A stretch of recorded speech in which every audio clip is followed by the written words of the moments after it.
Pinakamalaking palitan ng araw ng Lunes. Patuloy ng paghapakan sa mga buong Pilipinas. Sa mga figures naman, nagstrante tayo sa paha. Night, mula sa Chairman Center.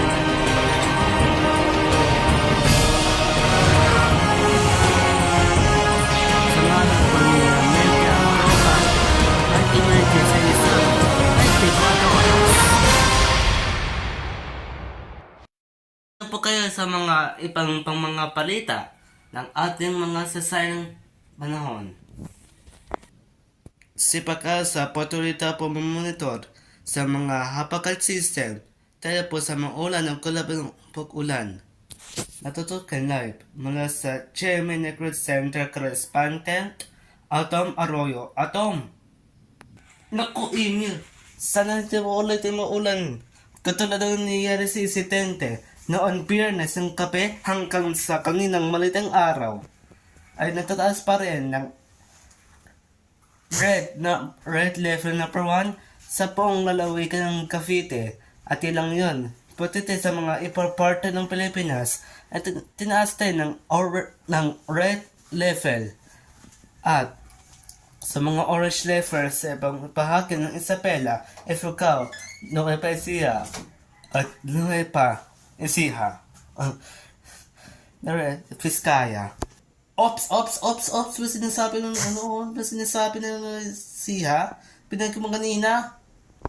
Naku, Emil, sorry talaga. Tapos sa insidente sa mga tuulang ka mo.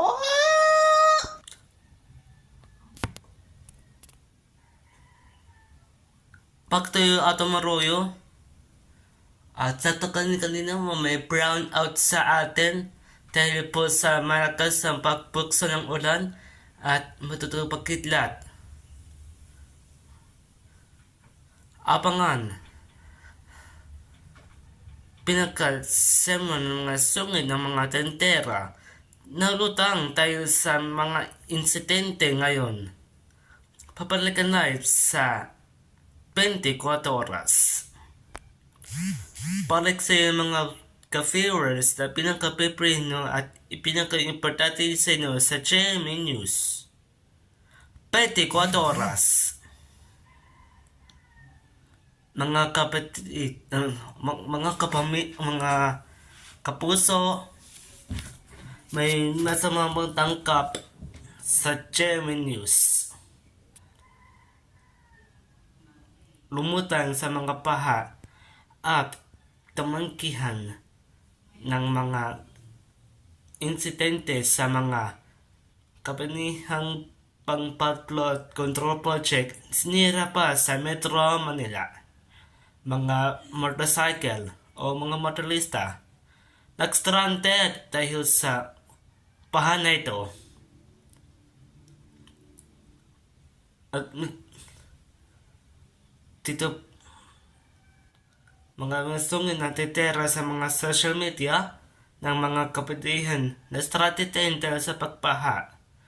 Pabalik sa'yo, Atom Arroyo.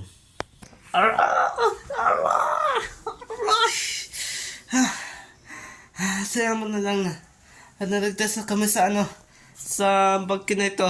Thank you Lord, thank you Jesus. Masensya na po Emitel sa nainsidente sa yung pagpaha. Tungkol sa na po yung mga pinaki na mga tentera ay nagsusungitin dahil po sa nangyari insidente. Mga kapatid plot control project sa Metro Manila. Pininsan nila at narasak pa. Mga motorista natakot na pumunta sa paha. Pag naman po nila, nag-stranded muna sila at tumampay muna. Mga telephone apps na-cancel dahil po sa stranded ng mga insidente sa mga kapinihan. Back to you, Emil. Atom, hanggang kailan dapat nang simula hanggang sa tapusan ng mga kamanihang para sa ating lahat? Yes, Emil, sabi ko lang kanina mayroon tayo po ni Santikatang hindi of have fun. Tayo po sa insidente sa pagpaha. Actually, kanina lang ng ulan. Salamat po, Atom Arroyo live mula sa Chairman ng Concentric Responders. At iya po ng ating papalitan mangkana para sa mahawang ng pag 24 oras. Maraming salamat po sa iyong matutukan. Maraming salamat nito. Dahil po sa Chairman News ay walang kiling-kilingan, walang pinagpagtataan, noon at ngayon, servisyon totoo.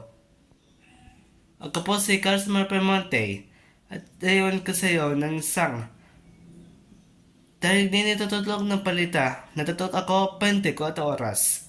Apangan sa mga inisitente sa low pressure area sa paparik ng isang QRT, Quick Response Team, bukas.